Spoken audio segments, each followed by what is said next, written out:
Chapter 13.1. Shit. I'm going to get scolded by Sir Karamaf. Damn. It doesn't matter. It doesn't matter anyway. If there's a fire, they'll escape on their own. Keep an eye on the surroundings. What if the fire spreads? I don't want to burn to death in a place like this. They'll escape before that. Hold your position. It's better than getting beheaded by Karamaf, isn't it? Against the flickering flames, a man burst out. The chattering mercenaries quickly threw their spears as if they had been waiting. The thrown spear was caught mid-air. Initially, the mercenary didn't realize his spear was caught. He had thought it pierced through. Only when the man charged with the spear in hand did he realize. Sure. Johan's charging momentum emitted a fear that shrank hearts. Holding a mercenary's spear in one hand and raising a longsword like an executioner in the other, the mercenary didn't even have time to finish his curse. Longswords are usually wielded with two hands, but Johan handled it effortlessly and skillfully as if it were a short sword. Swung with one hand, it made a tremendous sound, louder than a two-handed swing. The mercenary's head flew off. Like a lion tearing through sheep, Johan cut down the mercenaries, realizing the truths in Kegel's words. He was a lion. He would have been a lion even without learning from Kegel. This crazy. Ack! Johan threw the snatched spear. Though he had never thrown a javelin before, the spear whistled through the air, piercing the chest of a charging mercenary. Thrown with such force, the spear went halfway through the body and stuck in the ground. The mercenaries, standing a bit away, hesitated to approach, instinctively paralyzed by fear. Johan didn't bother to kill them all. Escaping the encirclement was enough. There was no need to waste time. Then, people from the Eights family ran out of the feudal lord's manor. Enduring next to the fire, they started running with all their might. Seeing this, the mercenaries panicked. With their small numbers, the death of two opened a path. Shoot! Damn, these crazy bastards. The mercenaries hastily drew their crossbows. But Johan had already run into the darkness, and the Eights family was descending the hill. They managed to shoot down one more, but the rest escaped. We're screwed. What's going on? Karamaf, who had dealt with all the servants in the annex, returned. Yane also looked at the mercenaries with stern eyes. That one guy broke through and the rest followed or escaped. Two are dead. You're saying one did this? Yes. He suddenly appeared and attacked. Karamaf pondered. Even with a sudden ambush, was it possible to kill two men so quickly? Yane spoke from the side. One of the 8 sons was very strong. He wasn't trained, but... Why are you only saying this now? Sorry. I didn't think it would matter. Yane thought this job would end with just the arrest of Sir Jessen. Moreover, the guy had no training. It wouldn't have been strange if he hadn't mentioned it. Knowing this, Karamaf didn't bother to scold him. He had to consider the dignity of the Roftain family as well. Impressive. After surveying the situation, Karamaf was purely amazed by Johan's physical abilities. To kill 2 mercenaries in a flash and escape was remarkable. Moreover, the way he killed them was astounding. It felt like a tremendous brute force just by looking. If Jessen had raised him properly, he could have been a formidable knight. However, Jessen was foolish and his son a novice. Karamaf had killed more threatening and experienced knights before. Today, Jessen's son would die, just like Jessen. What about their armament? The one who broke out was well armed, the others were unarmed. Then except for one, none can leave the fiefdom. I will chase them. The rest of you, watch the feudal lord's manor. The fire is spreading, Karamafnim. So. I will ensure that the remaining ones don't escape. When the main force arrives, secure the fiefdom's entrances and search thoroughly. Do it right. I will not forgive a second failure. Yane Roftain, I entrust you with the command here. Yes. Sir Karamaf. With that, Karamaf finished his instructions and mounted his horse. Chapter 13.2. Set fire to it. Fire, if you set fire, what about the others? Didn't you see the mercenary earlier? Those below are probably already dead. If anyone is hiding, there's nothing we can do. Call the remaining people and get ready. Upon hearing Johan's words, Fern and John shuddered. They had only been scared of the mercenaries, not realizing what they had been doing below. Hold out inside until I leave, then follow me. There's no other way. Can you do that? Better to share the arrows than take them alone. Fern and John finally grasped the reality. Johan's intention to send out other family members wasn't purely out of kindness. It was mixed with the intention to scatter the mercenaries' pursuit. Still, Johan was helping them at the moment. They nodded firmly, their faces set. All right. We will definitely escape and run outside. I don't recommend it. What? Going out at night, unarmed, into the fiefdom. If you run on the road, you'll be caught and killed. If you go off-road, you'll be killed by beasts. This world was more wilderness than civilization. Beyond the towns, most areas were uncharted. Even traveling on roads was dangerous due to beast attacks, let alone off-road. Understanding Johan's words, they turned pale. Then, if you manage to escape, hide in the church. What? Hide in the church. No one in the fiefdom will help you except Priest Valberga. A good person like Valberga would risk their life to save them. Other feudal lords definitely wouldn't. Hiding in a church doesn't guarantee safety. You might die on the way or get caught. But it's much better than blindly going outside. With the fire and others running in all directions, they might not notice. Fern realized how valuable Johan's advice was and felt suddenly ashamed. When they had argued with Johan, how petty must they have seemed to him? Thank you. Johan showed no reaction. He hadn't done it for thanks.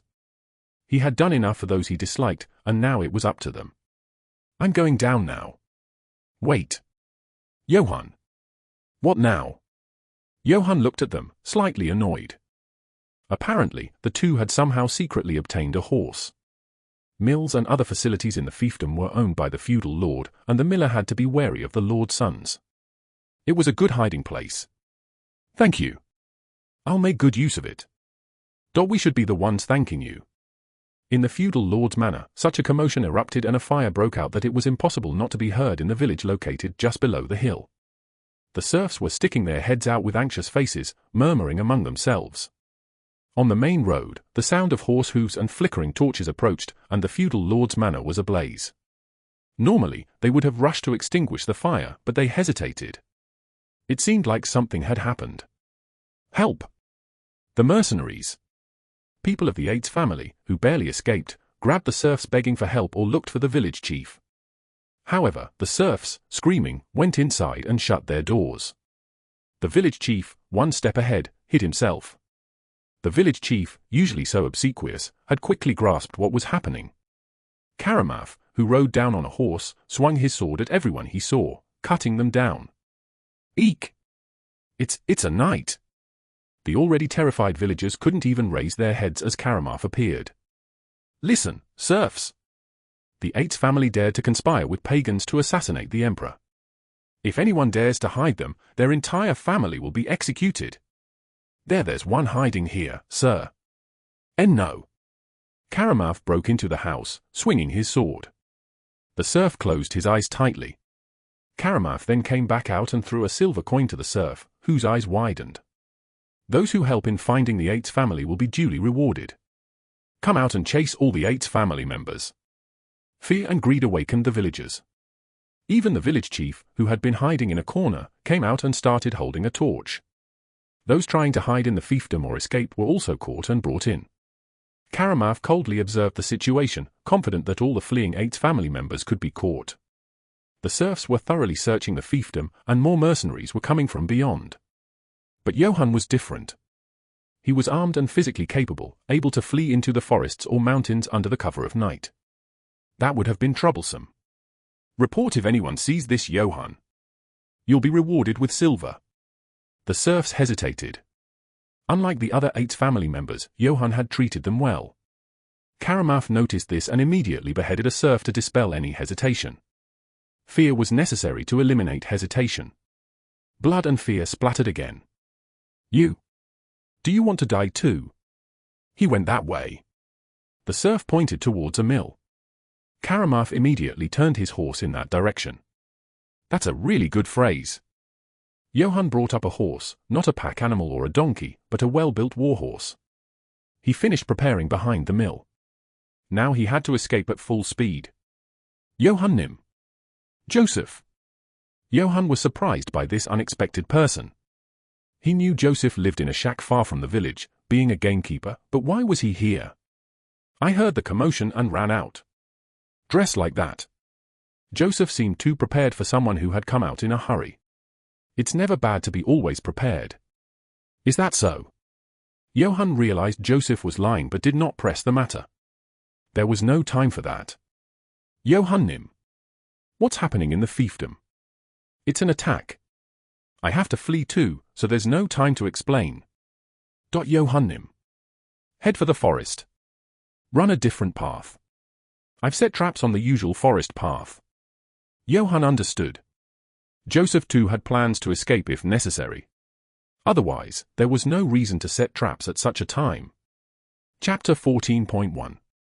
Anyway, I was just grateful now. And you? Who would care about someone like me? Joseph smiled faintly. The story of trying to escape was when the Yates family was intact and intended to offer to Karamaf, but who would care about a hunter like Joseph now that the Yates family was destroyed? Thank you, Joseph.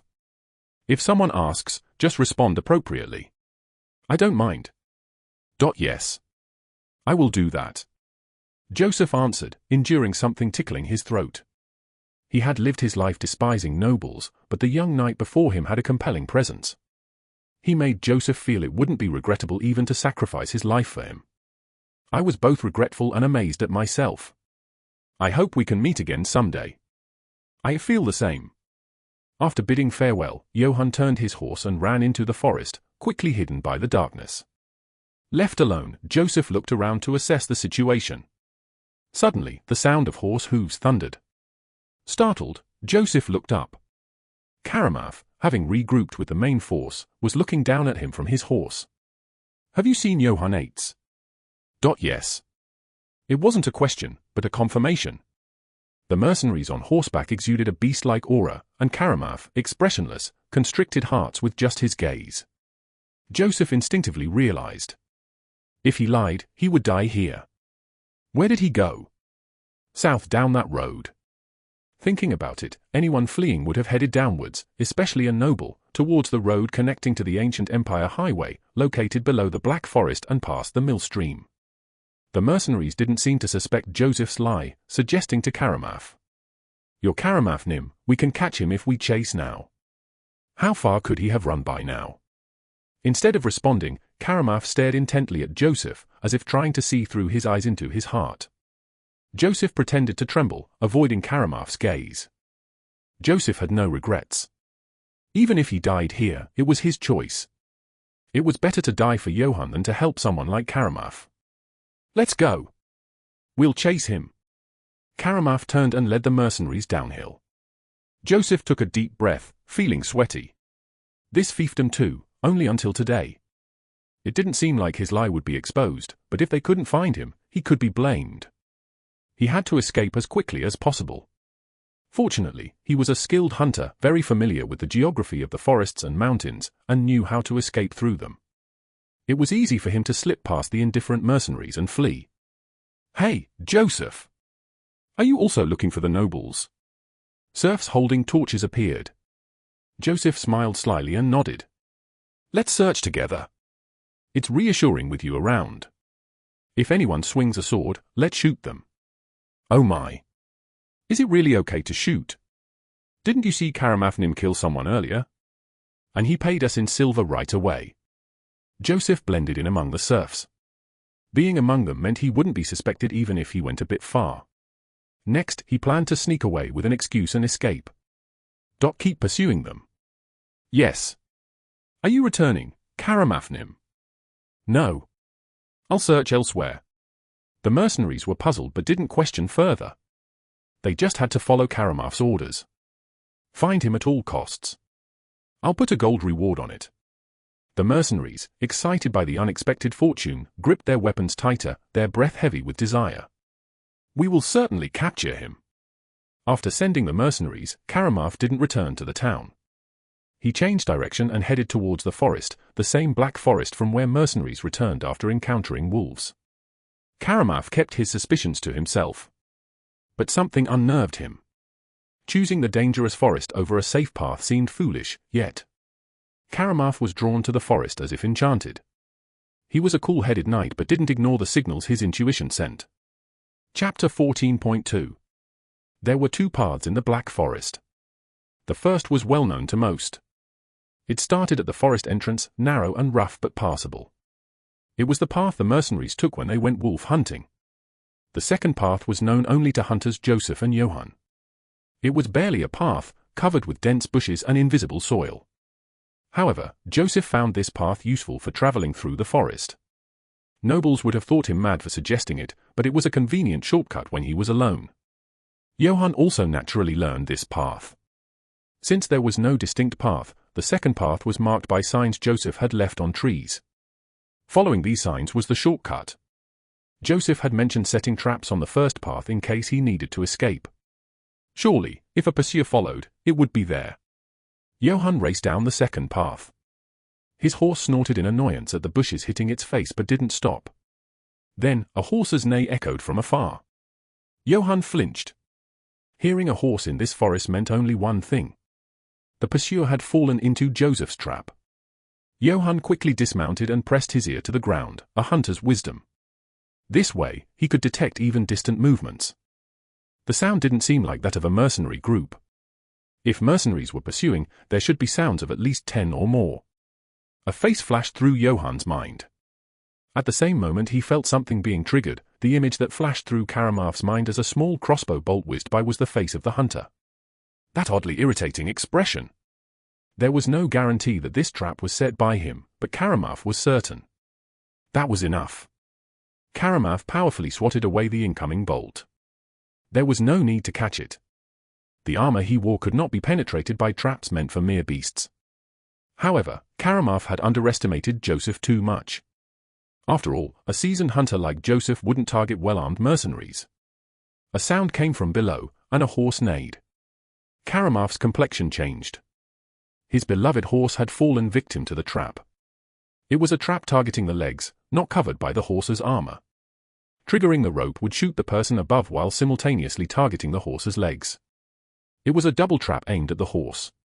Karamaf cursed as he leaped off the horse. Sorry. The condition of the horse was worse than he thought.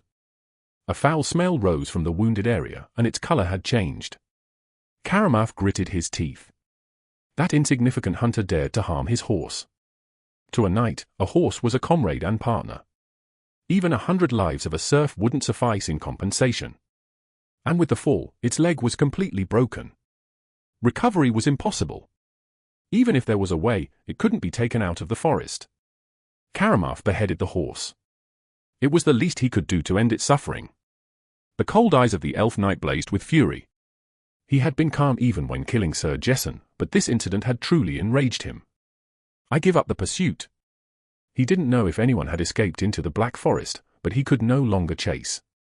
He had to return and tear apart that hunter and contemplate his next move. Karamaf's eyes widened. Just as he decided to turn back, someone who looked familiar appeared from the depths of the forest. It was the son of Jesson. As expected, I was right. Johann confirmed Karamaf's face and walked out. He had thought that Karamaf was the only one who would follow him alone. He wasn't sure why Karamaf had come alone. Karamaf's face was covered, so his expression was not visible, but Johann somehow felt that Karamaf was looking at him as if he were insane. After all, it was natural. The one who should have fled had suddenly appeared in front of Karamaf. I see. Karamaf nodded as if he understood. What? Have you come for revenge? That's one of the reasons. There were two reasons why Johann came. The first reason was that he coveted the wealth that Karamaf possessed. If he killed Karamaf, who was alone, the mercenaries would not know who killed Karamaf. They wouldn't have thought he was killed by Johann.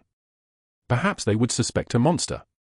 And the second reason was to avenge your father, her. You have the qualities of a good knight. You won't become a living knight, though. No. Among those you killed, there were servants who were close to me. Karamaf looked at him as if he didn't understand. Johann was not a coward to endure and flee when it was disadvantageous, nor was he the type to keep enduring when the situation allowed. Johann's eyes calmly glared at Karamaf. They were the eyes of a lion targeting its prey. You will die here today. Johann walked out slowly. Karamaf stood still, as if waiting to see what Johann would do. He's strong. Kegel's words came to mind. Karamaf was definitely a strong opponent. If even half of the songs sung by the minstrels were true, it would be so. But he was not afraid. Chapter 15.1. Karamaf drew his weapon, a drab, dark-colored longsword without any decoration. It seemed too plain for a knight of Karamaf's stature. Ordinary swordsmanship didn't mean instant death for someone unfamiliar with the technique. Swordsmanship is ultimately about how one wields the sword in combat. It's about how to stab, slash, and parry. It's not about suddenly unleashing an unthinkable move. A master of one technique could somewhat counter an unfamiliar one. However, the technique's vision was different. If you don't know them, you're at a disadvantage. They're skills that defy conventional wisdom, leaving first-timers vulnerable. Knowing even one or two of these could mean the difference between life and death in a split second. Fitting for an assassin, Kegel's swordsmanship specialized in ending the fight with a first strike. This was fortunate for Johann. One step further. Karamaf raised his long sword, immediately creating an overwhelming pressure. It seemed ready to respond instantly in any direction. Contrary to Kegel's words, that's exactly what he was doing. Karamaf's plate armor felt like a fortress. The only seemingly vulnerable spots were the helmet slit and the neck, but Karamaf, being no fool, would defend these well. Johann gripped the longsword tightly, feeling it scream in his grasp. One step further. Johann completed his calculation and his step. It was time to strike. A technique called from the guild unfolded beneath Johann's feet. It was a unique gait that seemed to glide over the ground. Karamaf's eyes widened at the sight of a technique usually used by assassins, wondering how a knight's son could use it. But that was all. Karamaf was too experienced to be surprised by this. He immediately prepared to counter Johann as he closed the distance, ready to strike at any moment. Then, Johann vanished. He accelerated again in an explosive movement that genuinely shocked Karamaf. It said that a first-class swordsman senses their defeat before it happens. The trained mind and senses make the judgment before the blade even touches the body. That's what Karamaf was experiencing now. For him to lose track of his opponent in a duel between swordsmen was unbelievable. Though defeated in the bout, Karamaf did not panic. This wasn't a duel under equal conditions. It was a fight where lives were at stake. From the beginning, Johann couldn't win against Karamaf, no matter how many times he probed his weaknesses. As long as this armor remains intact. Karamaf only needed one hit to win, but for Johann, a win was impossible without striking several times to penetrate vital spots. The fight was so uneven it could hardly be called a fight. Karamaf never thought he would lose. Karamaf guarded his neck and face, waiting for Johann's attack. It didn't matter where Johann struck.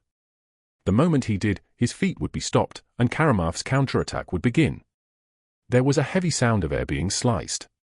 Johann swung his sword with tremendous force, aiming for the side. He was attempting a horizontal slash. Karamaf scoffed at Johann. Trying to cut plate armor with a long sword. Such a foolish act, not even a fool would attempt. His lack of proper knightly training was his downfall here. Once his meaningless sword strike ended, his neck would be severed. Then there was a sound. It was the sound of Karamaf's armor being ripped apart. Chapter 15.2. Successfully burrowing into Karamaf's embrace, Johann swung his long sword with all his might. The long sword screamed as it was about to shatter, emitting its death throes. Despite his success in burrowing in, such a thought crossed Johann's mind. The longsword wasn't a weapon that could cut through anything. Its cutting power greatly diminished in front of armor, especially if the opponent was wrapped in full plate armor. Johann was doing the opposite of what he had learned. However, strangely, he felt a confidence that he could do it. It sounded crazy, but the moment he saw Karamaf, he had an intuition that he could dive in and cut through. It was like having the confidence to cut a rock with a twig. It was not something he could explain to others. Johann's arms swelled further, displaying tremendous strength. It was a strength Johann himself couldn't have imagined. Unknown to him, he had hardly ever used his full strength. There had been no need to exert himself fully before. The moment he exerted his full strength, the longsword, weighing at most 1 to 2 kilogram, transformed into a giant's greatsword. And with a loud crash, everything in front was shattered. Blood splattered. Karamaf's armor was ripped apart, and his torso was nearly severed. Gah! A scream flowed from inside the helmet. Karamaf seemed more shocked by this unbelievable situation than the pain. Due to the shock and pain, Karamaf couldn't properly bring down his raised arm. He missed his chance for a counterattack. Johann raised his fist like a lion. He felt that the longsword he was holding had shattered. The blade was split, and the crossguard crumbled under Johann's strength. It was regrettable, but it didn't matter. Johann thanked his faithful friend, the sword, for its service and swung his fist. With a dull sound, blood splattered from Johann's fist, and Karamaf's head snapped back. It was natural for his fist to be injured, having struck a metal mass with full force.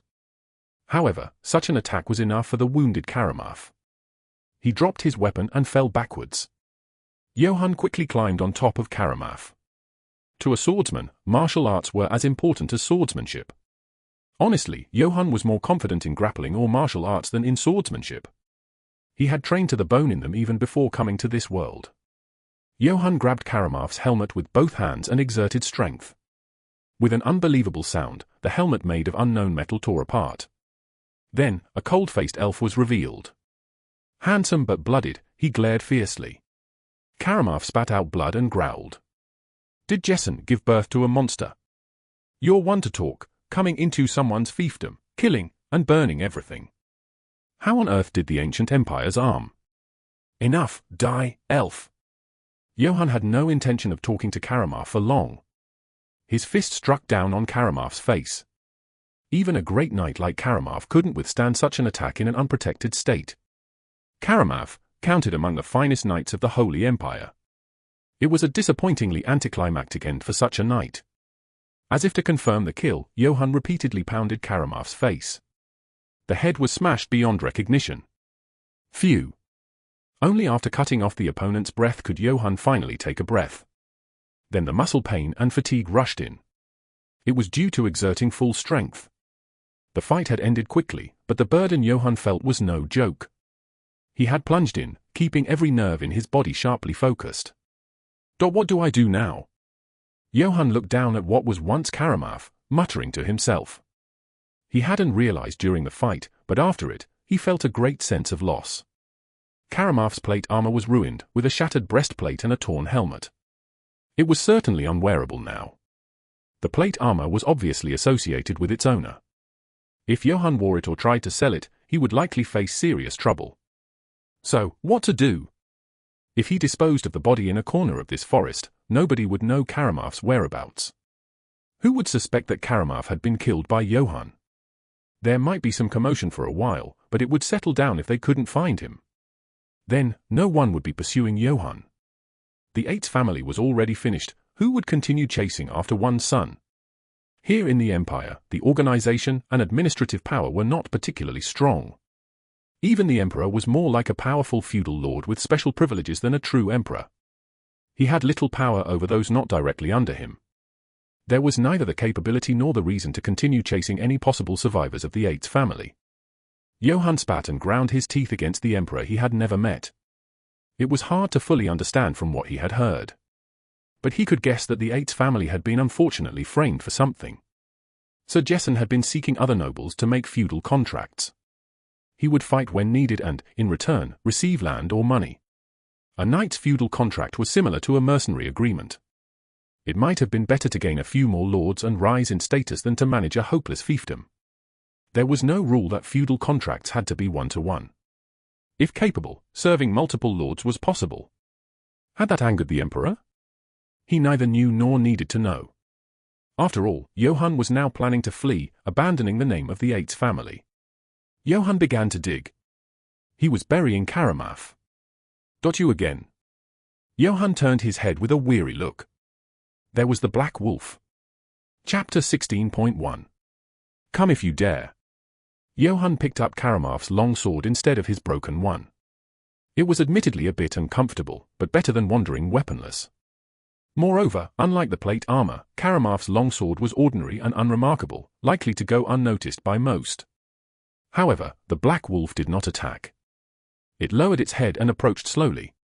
It wasn't threatening at all. Johann was puzzled. A trick? Would a monster resort to such tricks? But it wasn't a trick. The black wolf knelt before Johann and shook its head. Are you trying to butter me up? Johann was astonished. The memory of wolves attacking mercenaries was still vivid. Johann reached out and scratched the black wolf's chin. He was ready to strike if it bit, but the wolf didn't. Instead, it wagged its tail happily and even exposed its belly. Hungry. Johann pointed to the bodies of Karamaf and the horse. The black wolf started tearing into the horse with excitement. Its large size corresponded to its appetite. It quickly exposed the bones. With such damage, no one would recognize the bodies. Johann quickly collected items before the wolf could consume Karamaf entirely.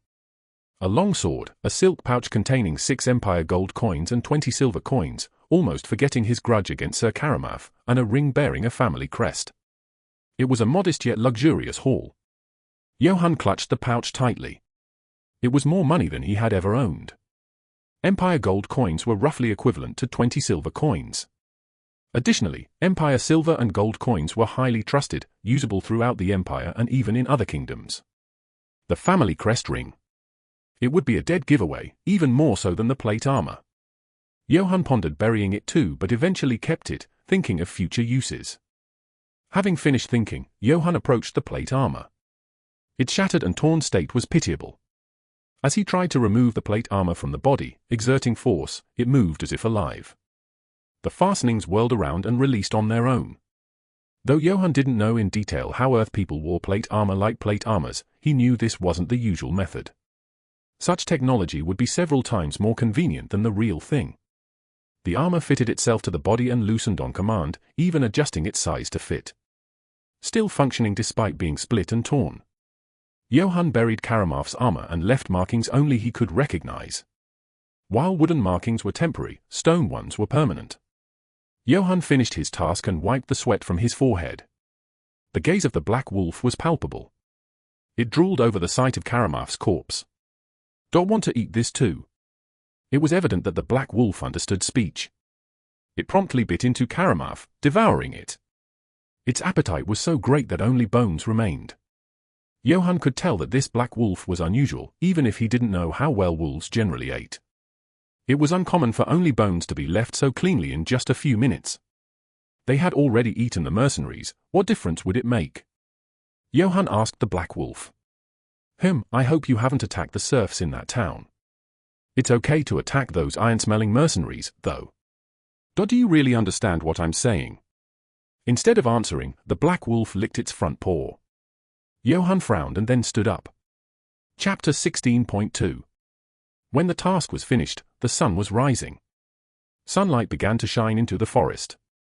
It didn't seem like Johann would be pursued, and even if he was, what technology of this era could find him?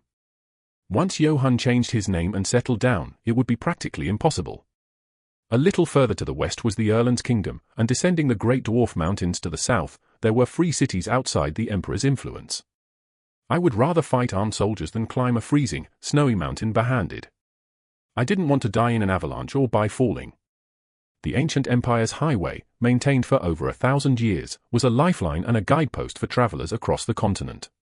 70 to 80% of the Empire's land was forests and mountains, and roaming here was like offering one's life to monsters. Travelers, merchants, nobles, vagabonds, thieves, mercenaries, all traveled along this highway. It would take Johann 2 to 3 days to break through the Black Forest and escape westward. Even if mercenaries who knew Johann's face came towards Erland's kingdom, they would take the highway above the Black Forest and come around, taking at least a week to 2 weeks. That was enough time to shake them off. If Johann kept moving on the highway, the gap would widen, and by then, it would be unlikely to meet again on this vast continent. It seems you shouldn't follow. Carrying you around might cause misunderstandings. To call you a dog, you're too big for that. Many had hunting dogs, but a black wolf was clearly not a dog, even to the blind. Where would one find such a dog? I'm sorry. The black wolf nodded its head and then started to back away and disappear. Johann took a breath of relief and went to find his tied horse. He was curious about the town situation, but now he needed to stand out as much as possible. Even for someone like Johann, spending 3 days alone camping and navigating through the forest was a mentally exhausting ordeal. Only when the forest ended and a distant road became visible could Johann finally sigh in relief. He had managed because he had learned well from Joseph, otherwise, he might have panicked, lost his way, and perished in the forest. The knowledge of a hunter. It was all about the actions one must take in the forest. Starting a fire, finding a suitable spot for the campsite, fiefdom, scattering herbs snakes dislike, and preserving body heat. Joseph had said so, but Johann found it hard to believe. Having to camp alone, he slept only half awake, always ready to move and kept his weapon close. He removed his chainmail to sleep but reluctantly wore the rest. His physical strength wasn't an issue for activity, but he was mentally exhausted. And to use the forest as one's bed? I could never be a hunter. Of course, Joseph's words were somewhat exaggerated. And hunters usually didn't enter the forest alone. His joints cracked. Stroking his stubble chin, Johann thought he'd like to lie down and drink some cheap, watery beer. From the other end of the road, he saw a group with 2 carriages approaching. Loaded with goods, they were clearly merchants. Lucky me. It was better to travel with a group than alone. It would lessen any unnecessary suspicion. Who? A knight? What? Really? The mercenaries guarding the merchant froze in shock. A knight, of all things. The idea that knights were honorable and adhered to chivalry was mere propaganda among them. To mercenaries, knights were ruthless warriors best avoided. These were warriors of a different class, trained rigorously from a young age, possessing superior strength and quality equipment, unlike mercenaries who merely survived the battlefield by clutching any weapon they could. If one mercenary could take on 10 serfs, then one knight could handle 10 mercenaries. Why worry? It's not like we'll clash with a knight. Oh, this naive fool. If your head is empty, at least keep your mouth shut. You have no idea how brutal knights can be. The youngest and most inexperienced mercenary's words earned him reprimands from the others. Why would a knight be here for no reason? 2 possibilities came to mind. If the opposing knight cared even slightly about honor, he might be collecting tolls. And if he didn't care at all? There were knights who would kill every merchant and traveler passing through their territory, stealing their goods. It was outrageous yet a convenient business model. Within their own lands, they were the masters with no one to challenge them, and their opponents were typically weaker than their own followers. It was akin to reaping benefits without effort. The mercenaries swallowed hard and looked around nervously. The dim forest seemed intimidating, as if hiding ambushes. "Milord Eldons, we have no intention of fighting a knight." The captain of the small band of mercenaries, less than 10, cautiously spoke to their employer. He was a man trying to keep his promises, driven by ambitions of rising higher. Even if they fled, moving to another city was an option, but it would mean losing all the groundwork he had laid. Chapter 17.1. Additionally, Eldons is a merchant affiliated with the Kartana Merchant Guild. If he violates the rules, it becomes difficult to get hired anywhere the Kartana Merchant Guild has influence. The mercenaries watched their conversation with clenched teeth. They didn't run away, mainly because of their captain, Goran. "I agree. I don't want to fight with a knight." Eldons frowned in thought. "Haven't we checked the owner of the territory around here?" "Of course, we checked." Eldons, a middle-aged cat beastman, racked his brain. They had surely confirmed the owner of the nearby territory. They even paid the taxes. So, were they really robbers? Eldons glanced at the forest. It would be hard to be pursued if he ran into the forest, but entering it was akin to suicide. And if the opponent had really come to rob, there could be an ambush in the forest. While he pondered, Johann arrived in front of the group.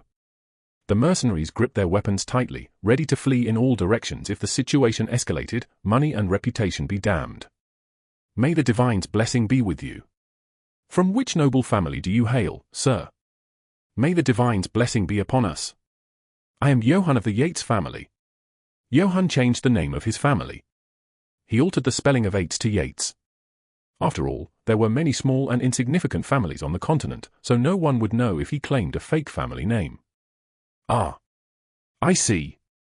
There were 2 types of knights. One was a commoner-born mercenary who, by good fortune, acquired equipment and a horse and wandered around claiming to be a knight. If really lucky, they might catch the eye of a noble in a battle or tournament and be granted a fiefdom, becoming a true noble. Of course, such individuals were mocked behind their backs. They were seen as mercenaries who didn't understand their place. The other was a knight born from a noble family, like Johann's half-brothers. Some were not properly trained, but that was an exception. Knights who had undergone rigorous training since childhood were incomparably different from commoner-born mercenaries. A noble knight, systematically trained in various weapons, horsemanship, handling armor and shields, hunting, chess, tactics, etc., and a local old mercenary who learned a few tricks in childhood and barely survived on the battlefield. The story of a lowborn rising to knighthood through valor was something out of a minstrel song. Reality was much harsher and more brutal. Naturally, noble-born knights despised and shunned the self-proclaimed knights of common birth. One might think that just having the equipment was enough to blend in, but it wasn't. It was nearly impossible for a commoner to imitate a noble's accent, demeanor, culture, general knowledge, attitude, etc. In this respect, Johann's accent was perfectly that of the nobility. Even though it was the same empire language, the accent used by the nobility was different from that of the commoners. Eldons rolled his eyes. He knew this man wasn't just a mercenary pretending to be a knight, but that didn't improve the situation. If he was an enemy, it was even more dangerous. A mere mercenary would have been better. "So Johann, what brings you? Where are you headed?" "We are heading to Rutzbeck, planning to pass through there to Marcel City. We've paid the toll to the great Count Jarpen." Mentioning Count Jarpen, the current lord of the territory, was meant to intimidate Johann a bit. By saying they had paid taxes to Count Jarpen, they were implying they were under the Count's protection. Of course, if the other party didn't care and attacked, the absent Count wouldn't be able to protect them, but it was still better than not mentioning it at all. Names can sometimes be stronger than swords. Johann understood their intent and smiled wryly. He wondered why they were so guarded. "I had no intention of harming you. It seems our paths are converging, so I wondered if we could travel together." "Ah, that would be an honor." Eldons's face noticeably brightened. It was a relief that he was not a bandit, and even better to have a companion for the journey. It was an offer that couldn't be refused, and there was no reason to refuse. Eldons readily accepted. Why would a knight seek companionship on the road? Isn't that suspicious?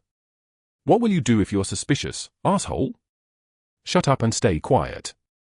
If you don't want to die." Seems like a wandering knight must have aged a decade. Khan, the oldest mercenary in the mercenary group, muttered. Khan was experienced and knowledgeable, befitting his age. A wandering knight. A knight without a fiefdom. Probably the third or fourth son of some family. The eldest inherits the fiefdom, but the rest get nothing. Each must find their own way to survive. Still, it's better than being a commoner. They have connections and some inheritance. If lucky, they might find a new lord and gain a fiefdom. A much more likely story than that of a commoner turned knight. Don't they usually have servants or slaves? Why would such a person wander alone? How would I know the affairs of noble families? There are poor nobles too, you know. Chapter 17.2. Khan shrugged his shoulders and closed his mouth. The mercenaries did the same. It was better to remain silent in front of Johann. Johann naturally rode beside Eldons. None of the mercenaries were on horseback. Even if they were, they wouldn't have dared to join him. Johann was surprised at the mercenaries' gear. It was much more rudimentary than he thought. None wore metal armor. All had shabby cloth armor. Even with padding, it had its limits. The best equipped had a steel plate over their chest and chainmail on their arms. The weapons were even worse. Setting aside spears and bows, there were axes fit for lumberjacks, and even some with clubs. He knew the wood here was as hard and heavy as metal, but clubs were still inadequate. Johann was mistaken. The wolves of Arc 10 were among the most renowned mercenaries on the continent. The fact that their fame reached Johann's fiefdom spoke volumes. In this era, standing armies were rare. Raising, training, and maintaining soldiers was expensive. It was common to train a few slaves or capable commoners or servants for protection. Most nobles preferred hiring mercenaries as needed.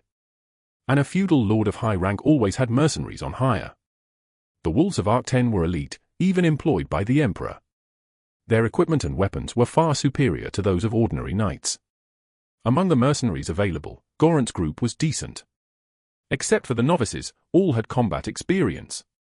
Captain Goran was competent, and each had at least some armor and a shield. Goran's group was under a ridiculous misconception. Johann was essentially a great person to become friendly with. Despite being of noble status, where he could act arrogantly, humble and kind, Johann was bound to be liked. Are you affiliated with a guild? Yes, that's correct. They say guilds make a lot of money, is that true? Ha ha. While guilds do earn a lot, a roaming merchant like me doesn't make that much. Guilds of merchants. In the medieval era, people closely bonded with those in their profession to protect their interests and rights. Merchants were no exception. Large guilds established branches in cities, generating immense profits through their affiliated merchants. Of course, this was the general story, and it was unlikely that a roaming merchant like Eldon's had much wealth. The Kartana Merchant Guild, to which Eldon's belonged, was active mainly in the southern cities of the Holy Empire and the free cities of the Catalian Peninsula, beyond the Dwarf Mountains. I also wanted to join a guild. Ha ha. I appreciate even the thought. Mistaking Johann's jest for an attempt to praise him, Eldon's laughed. It was rare for a noble to wish to become a merchant, especially a knight. Still, it wasn't unpleasant. Eldon's felt a sense of friendliness towards this young knight. The other seemed to be around 20 years old, but caution was more important at such times. As a child, my dream was to become a knight. Of course, it was an unrealistic dream. How could I fight in a battlefield? I'm still trembling as I wander around. It's fortunate to meet a knight. It was half sincere. In an era full of dangers on the roads, any addition to the force, especially a knight, was welcome. Isn't this area relatively safe? Count Jarpen was known to be a decent noble, attentive to law and order. This was commendable, considering many nobles cared only about tolls and neglected their duties. That's a thing of the past. I heard Count Jarpen's estate suffered a defeat, leading to delayed payments to the mercenaries. Consequently, many of them deserted. Eldon shrugged his shoulders. Mercenaries were greedy and rough. There weren't many mercenaries who would endure without getting paid. They either went somewhere else, or roamed around and acted as rogues. It was hard to tell the difference between mercenaries and bandits. The situation is very tense around here. I wish those mercenary bastards would go somewhere else soon. The continent was constantly overflowing with blood and iron. War was almost a daily routine. The Holy Empire fought with the nobles inside and with the nobles of the Erland's kingdom and the city-states on the southern peninsula of the Dwarf Mountains outside. The Erland's kingdom fought with the elf nobles inside and with the Holy Empire and the nobles of the Fingland kingdom outside. It was not a war where countries pulled out their full strength and fought until one fell, but a war where feudal lords competed and compromised for a piece of land, a line of honor. Mercenaries always played the most active role in such wars. Most of the mercenaries who were now running away and acting as bandits would flow to that side if a big fight broke out nearby. Is it okay with this number of people in such a situation? It's okay. We move along the Empire Highway, and even if they're mercenaries, they won't openly run wild on the highway. Bandits aimed for weaker and easier targets. Chapter 18.1. They target travelers, pilgrims, or merchants who are unarmed or look weak, and who travel alone. There was no need to risk attacking a carriage that was escorted by 9 mercenaries. I'm sorry about this. Not at all, Sir Knight. Goran bowed politely and then went about his business. As a noble in the group, he had no need to do menial tasks or stand guard. In this era, social status held absolute authority. In general circumstances, just revealing one's status could earn them special treatment. While the mercenaries lit a fire and selected sentries for the night watch, Johann could rest comfortably after removing his armor. Of course, he didn't take off all his inner gear. He couldn't fully trust everyone. There are always bold and audacious people in the world. Since he seemed to have made a good impression on Eldons, going to the city for an introduction seemed like a good plan. Everything becomes easier with a guide, and he had some money too. He wanted to get a weapon first, if possible. The current longsword felt a bit unreliable. He carried it because it would look odd without one. This is too humble for Sir Johann to eat. What would a traveler have to fuss about? Johann, who had left in a hurry, couldn't have brought proper food with him. A few pieces of bread and light butter were all he had. Fortunately, the bread from the feudal lord's house was soft wheat bread, a world apart from the hard black bread usually eaten by serfs and mercenaries. But even this can become monotonous after a while. The soup Eldons offered was more like a porridge, made by boiling a handful of mixed grains, water, and salted meat, but it was a feast for travelers. When in dire straits, one couldn't even light a fire like this. The soup warmed his throat, making him feel slightly relaxed. Johann looked around. The sun was setting, and it was getting dark. He habitually checked if the campsite was in a vulnerable position for an attack. The camp was ideally located, with a gentle hill on one side and a distance from the forest. Setting a watch on the hill would allow them to spot anyone approaching. There was a reason not to travel alone. Solo travel meant too many concerns. Joining this group of merchants seemed like a wise choice. Khan yawned. He thought that as he aged, he would sleep less, but it seemed that wasn't the case. So, Mr. Khan, to be honest, it's quite ridiculous. I don't understand why everyone else is groveling. Sure, nobles are impressive, commanding soldiers and all. But this guy is just a knight without any followers, no different from a wanderer or a pilgrim. Gamson. Yes? Shut up for a bit. As the oldest in the mercenary band, Khan was paired with the newbie Gamson for guard duty. If there were mistakes, it was likely Gamson who would make them. Of course, that didn't mean Khan was kind to the rookie. The newcomer had to learn and adapt on his own. Not beating him up was kindness enough. Other mercenaries typically learned through beatings and menial tasks. Khan pondered whether to hit Gamson a few times but then decided against it. It would be silly for him to step in when the mercenary captain Goran was there. Gamson was mistaken about nobility, having never seen one. He had spent his life in a remote village, only to flee with a passing mercenary band. Nobles were not scary because of the soldiers they commanded, their terror lay in their backgrounds. That's why even the most worn-out mercenaries wouldn't target nobles in public places. Especially if they didn't want to be pursued for life. What if that noble was a well-trained knight? That alone made them a fearsome presence. Khan glanced at Johann, who was sleeping but still exuded an intimidating aura. His large physique and well-trained body, along with equipment far superior to that of ordinary mercenaries, spoke volumes. Come on, there are 9 of us. Are we really afraid of just one knight? 9 or 20, it doesn't work with knights, Gamson. You've never been on a battlefield, it's obvious, so stop blabbering. What are you talking about, Mr. Khan? I've been in 2 wars. Probably just goblin raids in the village. Ever been in a real fiefdom war? If you had, you wouldn't be so clumsy. Have you even seen a knight? Do you know how mercenaries react when a knight charges at them on horseback? Hundreds of mercenaries run away crying. They're not cowards, they know the front few will just die. Don't mess with knights. Pretending to be tough only exposes your ignorance. Gamson's face trembled. Back in the village, he was feared by other youths, but now in the mercenary band, no one treated him well. Ignored and scolded for speaking, he didn't realize that not being beaten was something to be grateful for. He took Khan's advice as an insult. Turning his head, Gamson muttered. Chapter 18.2. Damn it. What did you say? Nothing. Has this guy lost his mind? I'm trying to be nice and talk instead of beating, and he thinks I'm a goblin? Say it again, you idiot. Khan's face turned fierce. He was older and gentler, but he had been a mercenary who had spent his life on the battlefield.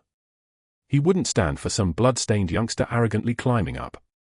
Khan drew the weapon he was carrying. Gamson was startled when the amiable man suddenly drew his weapon.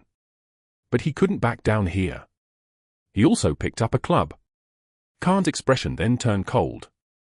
It was a situation that already warranted an apology, yet the other daringly drew a weapon. You must be crazy to want to die. Goran has chosen the wrong person. Even in a hurry, to choose someone like this. Who do you think you are? Have you done anything for me? Khan's gear was among the best in the mercenary group. A short sword, commonly known, and a shield made by overlaying bronze and leather. It was quite intimidating for Gamson, who only had a shining black club in the darkness. Even if I get scolded by Goran, I must kill the likes of you. Damn it. What interrupted their conversation was an arrow flying in between them. Both were shocked when the arrow landed between them. Khan quickly lowered his body and turned the shield towards the direction of the incoming arrow. After taking a deep breath, he shouted. It's an attack. Asshole. Can't even hit that. Try shooting in the dark then, you son of a batch. The voices that were heard seemed to have a strong Eastern Empire accent. Khan, frustrated with the youngster, blamed himself for not guarding properly. "Kill them!" With a murderous cry, the mercenaries who had crawled up the hill began to charge. They seemed to have covered themselves with cloaks to avoid being seen in the moonlight.